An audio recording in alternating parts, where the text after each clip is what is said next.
Kembo, Kembo Natata Nzambi et Amazulu. Au nom puissant de Malakima Congo, Malakima Kembo, l'archange Congo, Yakongo qui vient bientôt délivrer son peuple qui est où? Dispersé au-delà des fleuves de couche.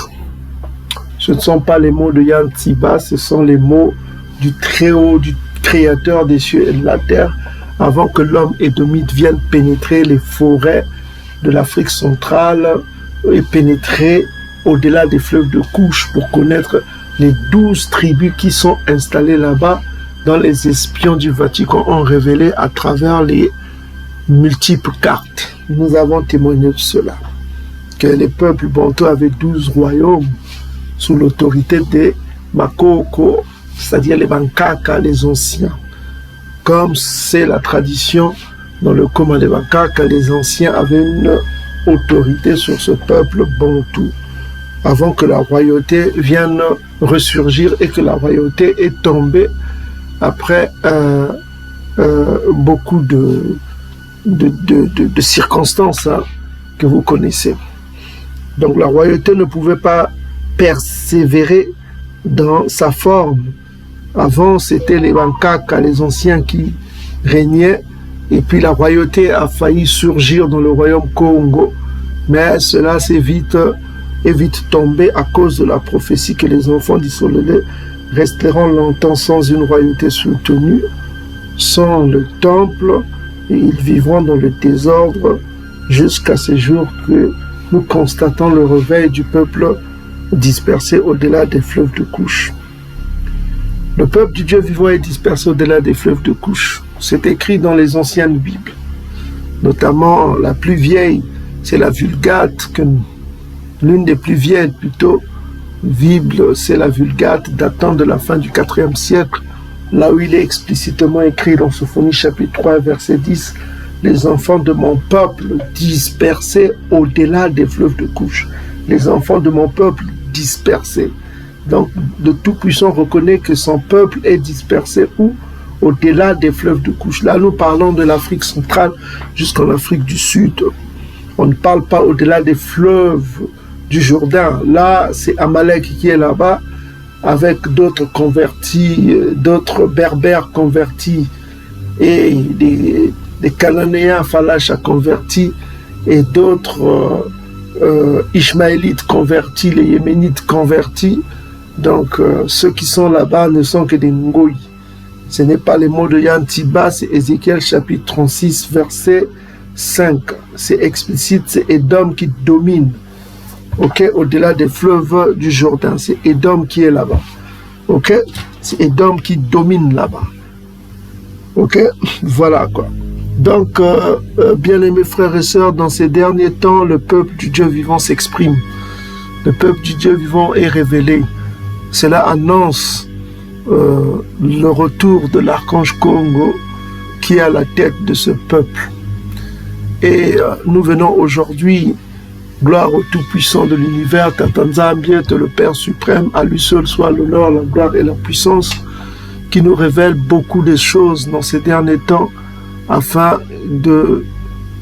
que son peuple revienne à l'obéissance à la loi qui nous a été donnée par Tata Nzambi, par l'archange Congo Dieto, par Nabi Massa Dieto, et nous devons nous souvenir de la loi qui nous a été donnée afin de vivre en harmonie avec nos frères et sœurs et de vivre en harmonie avec le Tout-Puissant de l'univers, afin que le Tout-Puissant de l'univers nous soutienne dans toutes nos décisions, dans tout notre avenir.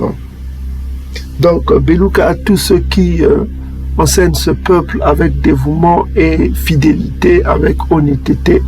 Beluka à tous les bien-aimés frères et sœurs qui sont sur YouTube, qui commencent à comprendre. Beluka à bien-aimés frères et sœurs qui nous écoutent aujourd'hui, dans ce jour de Nzamba. Beluka à tous les bien-aimés frères et sœurs bantous qui sont captifs parmi les Ngoï, nos frères qui sont captifs parmi les Ngoï. Beluka à tous nos bien-aimés frères et sœurs qui sont au-delà des fleuves de couche. Beluka, à tous nos bien-aimés frères et sœurs qui ont quitté les pays au-delà des fleuves de couche, se sont dispersés partout pour chercher de quoi survivre. Parce que nous avons des autorités dans nos pays qui sont corrompues, qui ont rejeté les lois de Tatanzambi et qui suivent les religions des dômes, des religions maçonniques, des religions des sciences occultes pour prospérer pour un temps, et viendra aussi leur destruction avec leurs maîtres édomites. Cela est écrit, ils seront détruits. Tous seront détruits, y compris les pasteurs des dimanches. Ne vous trompez pas, vos pasteurs qui rigolent, là, qui prêchent avec arrogance, avec leur veste. Et ceux qui sur YouTube qui disent « Oh Paul, ainsi parle Paul, ainsi parlent les épîtres », tout cela aussi vous ne les verrez plus. Ils ne seront plus. Je vous le dis et je pèse mes mots, parce que ce qu'on va vous révéler aujourd'hui, si ça n'ouvre pas les yeux de vos pasteurs, je ne sais pas. Donc que les pasteurs s'asseyent, qu'ils prennent note de ce qu'on va leur révéler aujourd'hui. Ce n'est pas l'orgueil qui parle, mais c'est l'envie de voir le peuple bantou sortir du mensonge que nous a apporté nos Tantu, c'est-à-dire nos ennemis édomites et des autres Ngoï, Ishmaélites, tout ça. Ce sont des fausses religions. Le christianisme édomite est une fausse religion. L'islam ishmaélite, c'est une fausse religion. Donc voilà quoi. Si le christianisme édomite tombe, l'islam aussi tombe. Parce que les deux sont liés. Ok? Ce sont les religions des ennemis de Tatanzambi, comme cité dans Psaume chapitre 83. C'est les religions des ennemis du Dieu éternel. Lisez votre Bible, mes frères et sœurs. C'est écrit dans Psaume chapitre 83, 2 à 13. Les ennemis de Tatanzambi vous ont apporté des fausses religions, du mensonge. Et c'est l'objet de cette vidéo pour vous ouvrir les yeux. Prenez note, partagez cette vidéo. Ce qu'on va vous révéler aujourd'hui, vous n'entendrez ça nulle part. Vous n'entendrez ça nulle part. Prenez note, ce qu'on va vous révéler ici. Partagez cette vidéo afin que beaucoup se réveillent. Vous allez voir vous-même le mensonge. Mais avant de commencer cette vidéo, j'aimerais vous partager une parabole afin que vous compreniez l'objet de cette vidéo.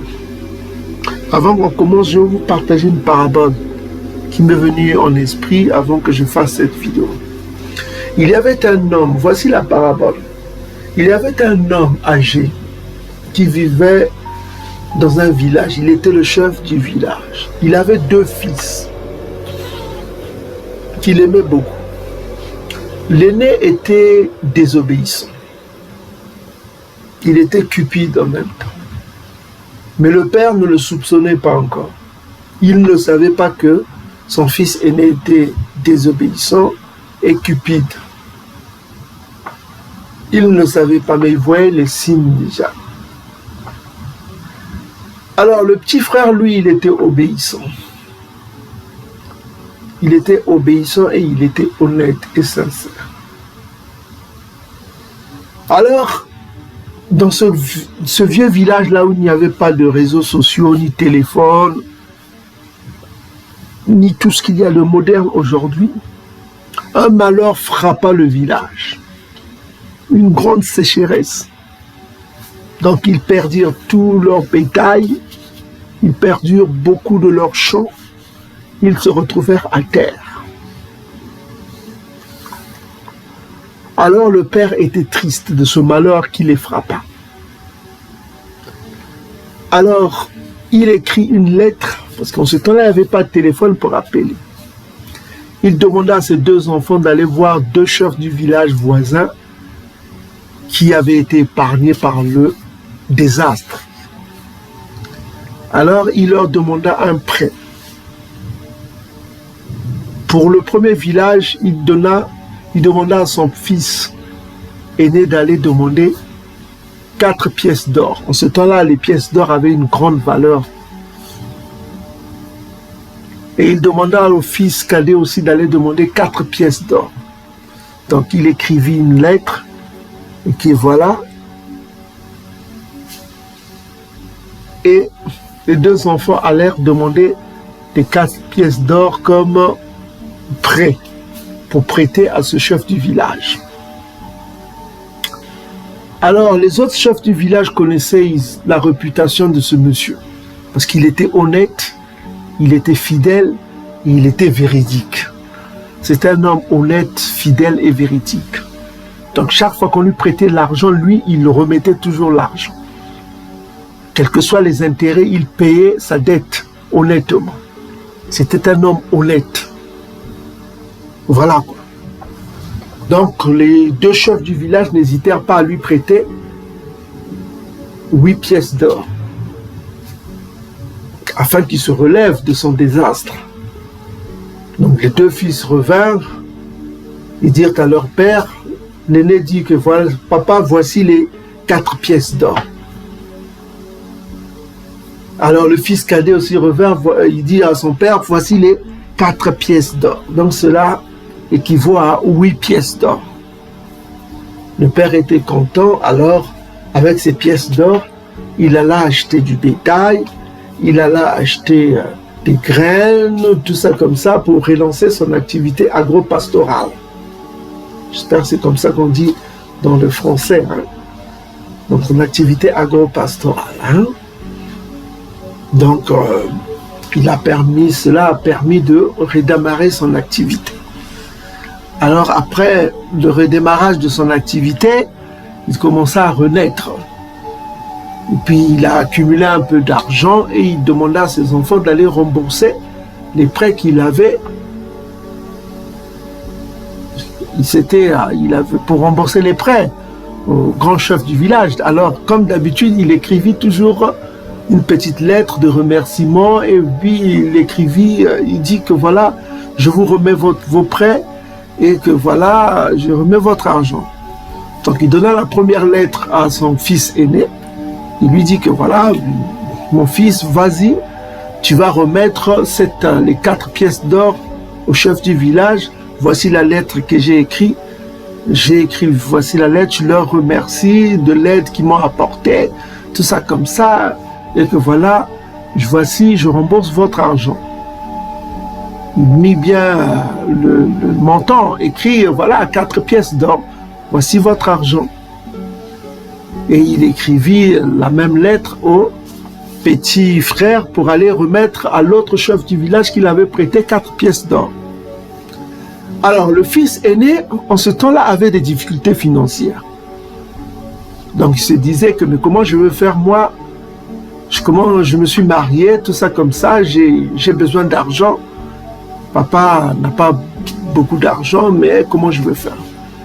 Alors, en allant remettre le remboursement du prêt, le grand frère, qu'est-ce qu'il fait? Il va modifier 4, il va enlever 4, il va mettre 3 pièces d'or.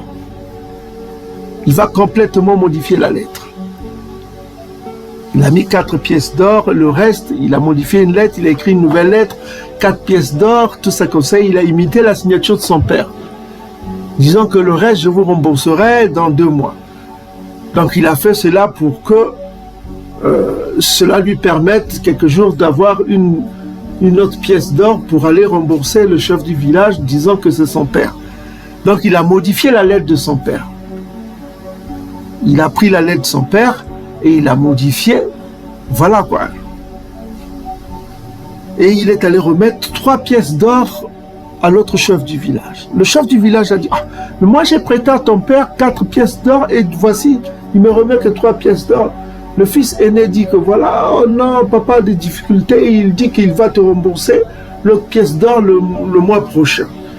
Oh, fais-lui confiance, tout ça. Le chef du village dit, mais je connais ton père, c'est un homme honnête, il ne peut pas me faire ça, il a promis qu'il me ferait tout ça, mais comment il peut faire? Or, en ce temps-là, il n'y avait pas de téléphone. Il a dit, oh, mon père est vraiment honnête, il s'excuse, tout ça comme ça, il a des difficultés, donc il te remettra le mois prochain. Alors l'autre chef du village, vu que, voilà, il a dit que, bon, ben, comme je le connais, c'est un homme honnête, je lui fais confiance, je lui accorde 1 mois. Et le chef le petit frère, le grand frère qui a fait cela, il a pris la pièce d'or, il a gardé dans sa poche, il a menti. Et le petit frère, de son côté, qu'est-ce qu'il a fait avec la lettre? Lui, il est allé remettre les 4 pièces d'or dans l'autre chef du village. Il a remis les 4 pièces d'or. Honnêtement, il est revenu à son père, il a dit que papa, vraiment, ils sont contents. J'ai remis les 4 pièces d'or, l'autre chef du village était très content. Le fils aîné, quand il est revenu, il a menti. Oh papa, ils sont contents, ils ont reçu leur argent. Il a caché ce qu'il a fait, son acte. Et le papa était content, il s'est assis, tout ça comme ça. Et le papa s'est dit que moi-même, je vais les visiter pour leur remercier de ce qu'ils ont fait. Voilà, il va faire un voyage. Le petit frère, le grand frère, comprenant que voilà, son père va aller visiter le chef du village, là, il a compris que voilà, son mensonge est en péril. Il commençait à trembler. Il se rend compte que, si papa va voir le chef du village là, mon mensonge va être en péril. Est-ce que vous commencez à comprendre? Et qu'est-ce qu'il va faire? Le grand frère, avec la pièce d'or qu'il avait gardée, il va aller dévancer son père et il va aller remettre une pièce disant au chef du village là, voici tes pièces. Tout ça comme ça, c'était tombé. Est-ce que vous commencez à comprendre? Il est allé au chef du village disant que voici, le papa a remis les pièces d'or parce que c'était tombé, il vous remet votre argent, c'est fini. Et pendant ce temps, les dégâts est là. Et le papa a fait le voyage. Après 2 semaines, il a fait le voyage. Il est allé voir les 2 chefs du village pour aller les remercier de vive voix. Il est allé voir le premier chef là où le petit frère est allé remettre l'argent. Le chef du village là était content. Ton fils est vraiment honnête, il m'a remis les 4 pièces d'or, je le remercie. Il te ressemble ton fils, il est comme toi, il sera un grand garçon, il est vraiment honnête ton fils. Et puis le père était content. Maintenant, le père est allé voir le 2e chef du village. Le 2e chef du village, mais voici la lettre que j'ai remise. Ton fils m'a dit que voilà... il m'a dit que voilà, tu avais des problèmes d'argent, il m'a remis que 3 pièces d'or. Et 1 semaine après, il est revenu, il m'a dit que voilà, les pièces étaient tombées, il m'a remis une pièce. Voici la lettre qu'il m'a envoyée. Maintenant, le père a vu la lettre, il a dit, mais ça, c'est pas mon écriture. Mais ça, c'est pas... Mais tout a été modifié. Mais comment se fait-il qu'il a modifié tout? C'est pas possible. C'est mon fils. Comment il a fait ça? Est-ce que vous avez reçu votre argent? Oui, j'ai reçu la totalité parce qu'il est venu 1 semaine après et le père a compris que parce qu'il avait parlé de voyage que son fils aîné a fait cela. Et puis il a remercié le monsieur. Bon, c'est pas grave, oublions cela. Je vois que ton fils n'est pas honnête. Pourquoi il a fait ça? Pourquoi il a modifié ta lettre? Pourquoi il a changé ta lettre? Pourquoi il a modifié tout? Maintenant, le chef du village, là, il avait honte d'exprimer cela devant ce chef du village. Il était honteux. Il s'est dit que, excuse mon fils, son comportement est indigne, tout ça comme ça. Je regrette, mais voilà quoi. Donc, pour me pardonner, il a encore donné une autre pièce d'or de ses économies propres pour pardonner. Le chef du village, non, c'est pas la peine. Non, accepte mon cadeau. Mais l'autre chef du village a accepté les pièces supplémentaires pour qu'il oublie les méfaits qu'ont fait son fils aîné. Alors, de retour à la maison, il appela son fils aîné. Il a dit, mais pourquoi tu m'as fait cela? J'avais confiance en toi. J'avais confiance en toi. Pourquoi tu as fait cela? Je n'ai plus confiance en toi. Je n'ai plus confiance en toi. La confiance est partie. Comment pourrais-je te faire confiance? Tu es mon fils aîné. Tout ce que j'ai, j'avais pensé à te le donner, à toi. Parce que selon la coutume bantou, il est question que je te donne l'héritage, parce que tu es le premier fils. Mais comment tu m'as fait cela? Je suis déçu. Je suis déçu de ton comportement. Je t'ai donné une lettre authentique, mais tu es allé modifier cette lettre pour ton propre compte. Voilà. Donc, voilà la fin de la parabole. Voilà quoi. Donc, qu'est-ce qu'on peut retenir de cette parabole? La parabole, qu'est-ce qu'on peut vous donner comme... La parabole veut dire quoi? Pourquoi on vous donne cette parabole? C'est-à-dire que celui qui donne sa confiance au mensonge, Hein? Je dis bien, écoutez bien ce que je vais vous dire, bien aimés frères et sœurs qui nous écoutez sur YouTube et dans les réseaux sociaux. Celui qui donne sa confiance au mensonge donne sa vie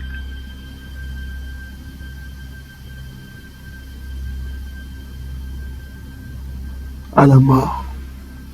Choisit le chemin de la mort. Celui qui, par contre, donne sa confiance à la vérité,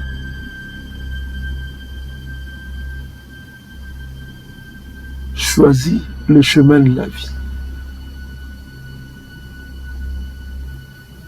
C'est ce que je voulais vous dire dans cette parabole. Comprenez bien cette parabole pour que vous compreniez ce qui se passe dans les derniers temps. Dans la vidéo précédente, on vous a parlé de quelque chose d'intéressant. Vous vous souvenez? Je vais vous rappeler ce qu'on a parlé pour que vous compreniez ce qui se passe.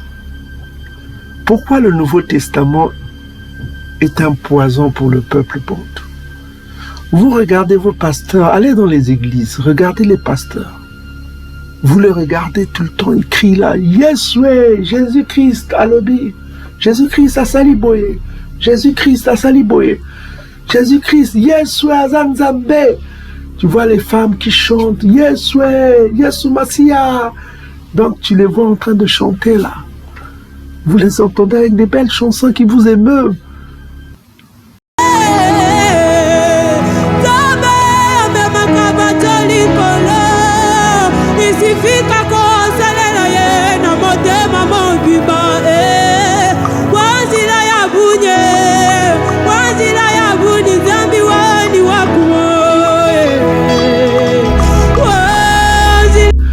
Jésus-Christ, Yesu azanzambe. Tu vois les femmes qui chantent, Yeswe, Yesu Masia. Donc tu les vois en train de chanter là. Vous les entendez avec des belles chansons qui vous émeuvent. Mais ils ne savent pas ce qu'ils font. Ils sont dans l'idolâtrie. Ils ne louent pas le Dieu de l'univers. Vous ne le savez pas. On nous a menti. Vous allez vous dire, Yantiba, comment oses-tu dire cela? On nous a menti. Allez sur YouTube, partout vous regarderez des gens qui prêchent ça. On nous a menti. Vous ne me croyez pas? Regardez cette vidéo, vous allez comprendre qu'on vous a menti.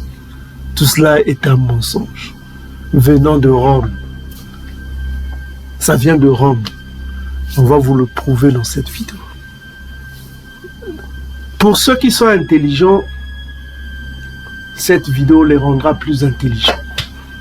Pour ceux qui sont idiots, cette vidéo les rendra tristes. Donc les idiots, ne regardez pas cette vidéo, les zobas, comme on dit chez nous. Sinon vous allez être tristes. Les chrétiens du dimanche, vous allez être tristes. Vous allez être tristes, pourquoi? Parce que vous allez comprendre que on nous a menti. On nous a menti. Donc, comme vous voyez dans cette parabole, vous allez voir la parabole que je viens de vous donner, le fils aîné, là, représente le christianisme édomite. Et le fils cadet représente Israël antique. Donc, vous avez Yankaba, qui est le fils cadet. Il a été honnête. Il a remis le coma tel qu'il était. Et vous avez le fils aîné qui représente le Ntsavu. Le Ntsavu, ça veut dire le poilu. Hein. C'est le même mot en langue Congo. Ntsavu, poilu. C'est Edom qui a commencé à mentir pour son propre intérêt. Il nous a menti. Vous vous dites, Yantiba, prouve-le, prouve-le, prouve que Edom nous a menti, prouve-le. Prenez vos Bibles. Vous vous souvenez de Amos chapitre 9, non? Quand on vous a donné le breakdown, on vous a bien expliqué Amos chapitre 9. On va vous expliquer encore. Regardez Amos chapitre 9. C'est juste un exemple et puis on va aller en profondeur. On va commencer par Amos chapitre 9. Vous vous souvenez, non? De la dernière vidéo. Vous vous souvenez? En ce temps-là, Je relèverai de sa chute la maison de qui? De Doda. J'en réparerai les brèches. J'en redresserai les ruines. Je la rebâtirai comme elle était quoi? Autrefois. On vous a parlé. Vous vous souvenez de cette... ce qu'on vous a donné la dernière mois. Verset 12. Qu'est-ce qu'ils disent ici? Afin qu'il possède le reste des dômes. Afin qu'il possède quoi? Le reste des dômes. Vous vous souvenez, non? Afin qu'il possède le reste des dômes et toutes les nations sur lesquelles mon nom est invoqué. Donc, les nations et Édom soient quoi? Une possession. Afin qu'il possède. Ça, c'est Nombre 24, verset 18. Afin que cette prophétie s'accomplisse, non? Qu'Édom soit une possession et que l'Engoy ici devienne une possession. Afin que s'accomplisse, Ésaïe chapitre 14, verset 2, le peuple d'Israël domineront sur leur oppresseur. Ils ont un oppresseur et ils domineront sur leur oppresseur quand Yakongo reviendra et rétablir les choses. Vous avez compris ça, non? Et on dit ensuite, virgule, dit Yakongo qui accomplira ces choses. C'est lui qui accomplira ces choses parce que c'est l'archange Congo qui vient. N'est-ce pas? Maintenant, regardez dans votre Nouveau Testament comment ils vont modifier tout. Nous sommes dans Actes des Apôtres, chapitre 15, verset... Oui, Actes des Apôtres, verset 15. Non, on commence à partir du verset 14. Regardez comment le Nouveau Testament va modifier tout. C'est comme le fils aîné dans la parabole. On lui donne une lettre pour aller remettre à un chef du village pour aller rembourser un prêt. Lui, il va modifier la lettre. Il enlève 4 et il met 3. Et il va prendre une pièce d'or pour mettre dans sa poche afin de payer, afin de satisfaire ses intérêts d'abord. Vous comprenez? Est-ce que vous avez compris la parabole? Maintenant, regardez dans Actes des Apôtres, chapitre 15, verset 14. On va commencer à partir du verset 14. On vous dit ici quoi? Siméon a raconté comment Dieu a d'abord jeté le regard sur les Ngoyi pour choisir au milieu d'elle un peuple qui porta quoi? Son nom. Pour choisir parmi les Ngoyi un peuple qui porta son nom. Ça, c'est leur interprétation. Regardez, ça devient pire. Et avec cela s'accordent les paroles des prophètes selon qu'il est écrit. Il va citer quoi? Amos chapitre 9, verset 11 à 12. Retenez bien, il va citer Nabi Mossi 11 à 12. Maintenant, regardez la citation qu'il va citer. Soi-disant Simon, le prophète, je ne sais pas quoi. Regardez ce qu'il va citer. Regardez. Il a été choisi par le concile des apôtres, enfin de ceux qui, les disciples de votre Jésus. Ce que on nous a appris que Jésus, tout ça comme ça. Écoutez attentivement aussi comment ils vont citer Amos chapitre 9, versets 11 à 12. Regardez attentivement, écoutez. Après cela, je reviendrai, je relèverai de sa chute la tente de Doda. J'en réparerai les ruines et je la redresserai. Ils enlèvent comme autrefois. Vous voyez, ils enlèvent déjà comme autrefois. Pour ne pas dire que ça sera comme la maison de David sera comme autrefois. Parce que si on dit comme autrefois, qu'est-ce qui va se passer? Ça prouve déjà que le Jésus-Christ qui nous prêche comme fils de David, qui nous ont vendu là comme fils de David, qui serait fils de David, ça tombera à côté, ça serait faux. Donc ils ont enlevé autrefois. Donc ils citent, ils enlèvent autrefois. Je la redresserai, point, virgule. Ils enlèvent autrefois. Regardez, il y a un petit peu le mon point. Ils ont enlevé autrefois, comme autrefois, comme autrefois. Parce que si on dit comme autrefois, on vous a dit que la maison de Doda sera rétablie comme autrefois. Vous comprenez? Ils ont enlevé ça. Ils enlèvent comme autrefois. C'est important comme autrefois. Parce que c'est une résurrection. Mais eux, ils enlèvent ça. Maintenant, la deuxième chose qu'ils vont enlever qui est très subtile. Regardez. Afin que le reste des hommes cherche le Seigneur. Regardez, ça c'est un mensonge. Alors que Nabi Amos avait dit que afin qu'il possède Édom, que Édom soit une possession. Mais comme c'est un livre qui a été écrit par les Édomites, Ils ne veulent pas que Édom soit une possession. Ils enlèvent le nom d'Édom. Mais ils écrivent une autre phrase. Afin que les hommes cherchent le Seigneur. Vous voyez la supercherie? Afin que les hommes cherchent le Seigneur, ainsi que toutes les nations sur lesquelles mon nom est invoqué, dit le Seigneur qui fait ces choses. Vous voyez le mensonge? Est-ce que vous voyez le mensonge? Ils enlèvent la prophétie de Nombre chapitre 24 verset 18 que lui, Amos, avait en tête. Mais eux, ils enlèvent Édom. Vous voyez la subtilité? Où est le nom de Édom là? Ils ont enlevé ça. Est-ce que vous voyez? Ils ont enlevé ça. Non seulement ils montrent d'abord que la maison de Doda sera construite comme autrefois, c'est-à-dire c'est une résurrection de la maison de Doda, dont Doda était à la tête, dont les Sadokites vont régner encore. On a vu ça dernièrement dans la vidéo. Mais vous regardez dans votre Nouveau Testament le mensonge. Est-ce que vous commencez à comprendre? Vous savez, là où il y a la confiance, il y a la foi. Parce que le mot confiance veut dire la foi. Parce que le christianisme édomite est basé sur la foi. Comment pouvez-vous avoir confiance quand vous avez des mensonges comme ça? Est-ce que vous aurez la foi? Franchement. Vous qui nous écoutez, vos pasteurs du dimanche là, et tous ceux qui enseignent sur YouTube, écoutez-moi attentivement. Si vous êtes dans le mensonge, Dieu n'est pas avec vous. Dieu n'est pas avec vous. Vous savez, depuis que j'ai quitté le christianisme édomite, que je m'attache à l'archange Congo, je vois des choses, je vois des miracles, je vois la différence. Servir le Dieu véritable et servir le Dieu du christianisme édomite, c'est différent. C'est différent. C'est différent. Tu vois des choses. Tu es dans un univers divin. Tu rentres dans la divinité. Vous comprenez ce que je vous dis? Expérimentez cela. Bien-aimés frères et sœurs, je mets au défi quiconque qui nous écoute sur YouTube. Depuis qu'on fait des prières sur la nouvelle lune, vous ne voyez pas le changement chez nos ennemis.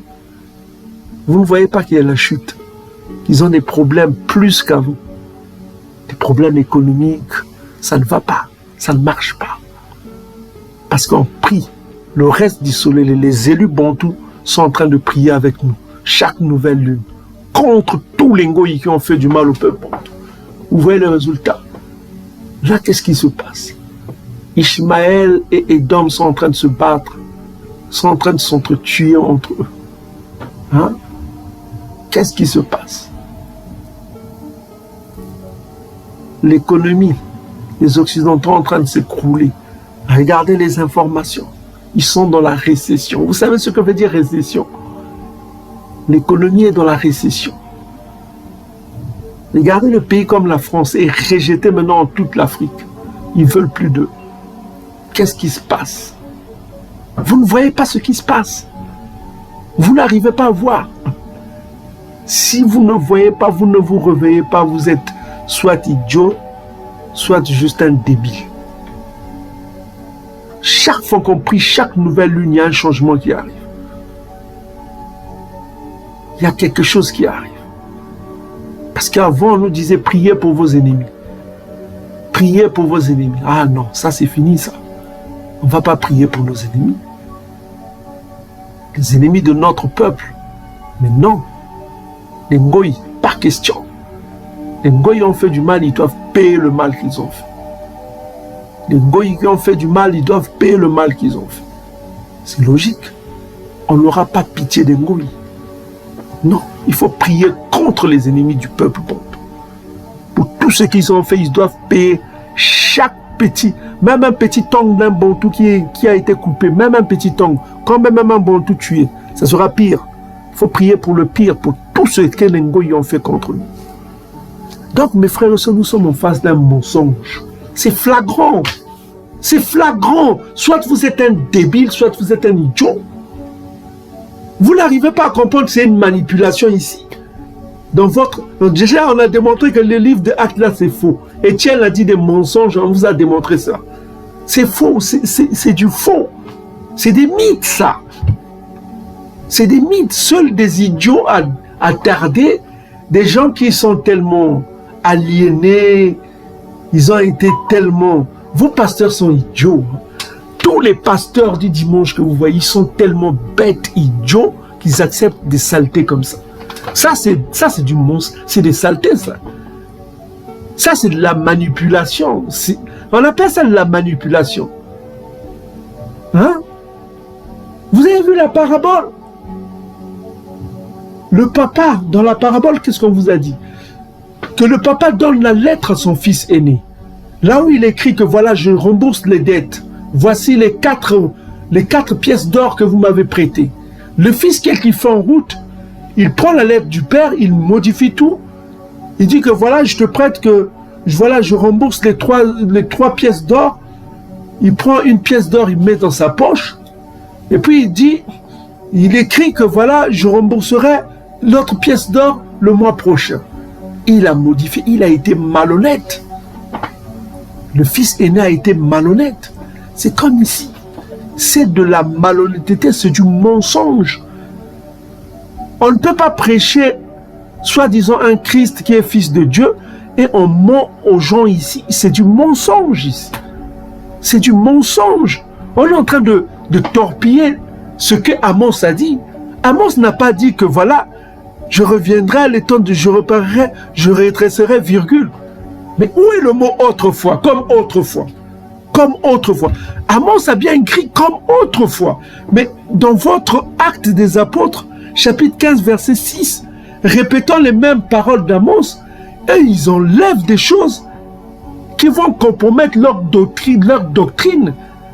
Parce qu'en mettant autrefois, la maison de Doda sera... Vous savez, quand vous lisez le psaume chapitre 2, on vous dit que les Ngo, ils sont en colère parce que Tatanzambi a choisi Doda pour régner. Les Ngo, ils vont être en colère. Ils sont en colère, ils ne sont pas d'accord. Ils ne sont pas d'accord avec ça. C'est la preuve que on voit ici qu'il y a un tel mensonge. Vous savez que ce livre-là qui est censé prêcher le Fils de Dieu, un Messie, hein, n'est-ce pas?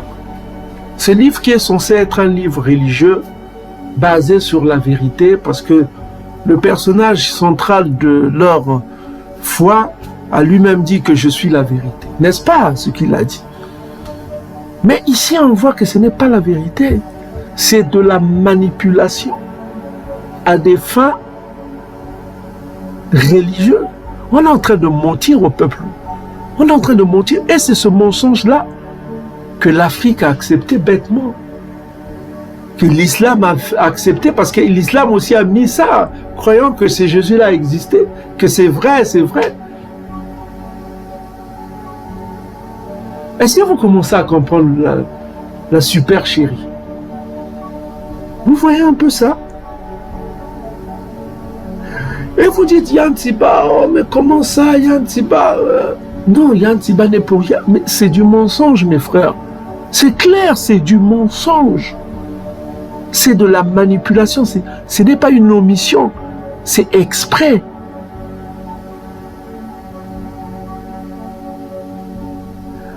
Amos dit qu'afin que les Bantous possèdent Édom. Vous savez pourquoi ils n'ont pas dit que les Bantous possèdent Édom? Parce que comme toutes les religions d'Ngoï, c'est des religions catholiques. Le mot catholique veut dire universel. L'islam est une religion catholique. T'as téléphone. Excusez-moi. T'as téléphone. Ok? Tiens, moi-même, ok, dans ce qu'on a. Excusez-moi, hein, toutes mes excuses parce que le téléphone fait du bruit, tout ça comme ça. Ok. Désolé, hein, on parle un peu en sourdine, mais c'est comme ça. On essaie un peu de... Voilà quoi. Ça veut dire que si on peut fermer le téléphone, le mettre à côté, c'est ce que je voulais dire, quoi. Donc, bien aimés frères et sœurs qui nous écoutez sur YouTube, prenez vos Bibles, vous-même vous comparez Amos chapitre 9, versets 11 à 12, et vous comparez Actes des Apôtres chapitre 15, versets 16 à 17, vous verrez vous-même le mensonge. Donc ici, comme toutes les religions des Ngoï, que ce soit le christianisme édomite ou l'islam ishmaélite, c'est des religions catholiques, qui veut dire juste universel. là on accepte tout le monde. Ok? C'est des religions universelles. C'est pourquoi ils n'ont pas dit posséder Édom, parce que ça ferait mauvaise impression que le soi-disant Christ qui est venu sauver le monde et que le peuple du Dieu vivant possède encore Édom. Donc vous voyez, ça ferait, et surtout que c'était écrit par des Édomites, et qu'on vous a démontré la dernièrement l'apôtre Paul qui voulait sauver les Édomites. On vous a prouvé cela. Hein? Qui vous a prouvé cela sur Internet? L'apôtre Paul avait été allé pour prêcher les Édomites. Il voulait sauver les Édomites. On vous a prouvé cela. Allez voir notre vidéo. Ok? Vous-même, vous allez comprendre. Donc, ici, on voit un mensonge délibéré, une manipulation délibérée, une malhonnêteté avérante, et tout ce qui pue la malhonnêteté, ce n'est pas à prendre. C'est pourquoi l'archange Congo nous a montré que c'est impur, ce Nouveau Testament. Vous vous souvenez du songe que Yakongo nous a montré. Et Yakongo continue à nous révéler encore d'autres secrets. Maintenant, on va aller dans la deuxième manipulation et puis on va aller en profondeur pour vous prouver que le mensonge, hein, on va vous prouver beaucoup de choses. Hein. Calmez-vous, vous avez en tête beaucoup. On va aller aussi dans Daniel chapitre 9 dans les prochaines vidéos, mais on veut que cette vidéo soit courte parce que la dernière était très longue. Hein. Et puis je crois avoir lu dans les commentaires qu'il fallait diviser ça en plusieurs. Oui, vous avez raison, mon frère, vous avez parlé de diviser en plusieurs. J'ai lu un commentaire, il fallait diviser en plusieurs. Mais mon frère, il fallait qu'on fasse une vidéo linéaire comme ça pour que les gens aient le bina rapidement, pour qu'ils comprennent la première vidéo là. Ok? Donc maintenant on va essayer de faire court avec cette vidéo pour qu'elle soit pas trop longue. Ok? Que les bantous ne se perdent pas. Bon, deuxième, premier argument, parce qu'on va aller encore, on va voir les autres arguments, notamment Daniel chapitre 9, hein, là où les chrétiens croient que c'est un Messie qui va être enlevé, tout ça, on va en parler de ça aussi. Ok? On va voir aussi, si Yakongo le permet, on va aussi voir Ésaïe chapitre 53, de quoi on parle. On va voir tous ces arguments des chrétiens du dimanche, on va vous donner des explications, ok, si Yakongo le permet. Donc, on va commencer avec deuxième argument. Premier argument des chrétiens du dimanche,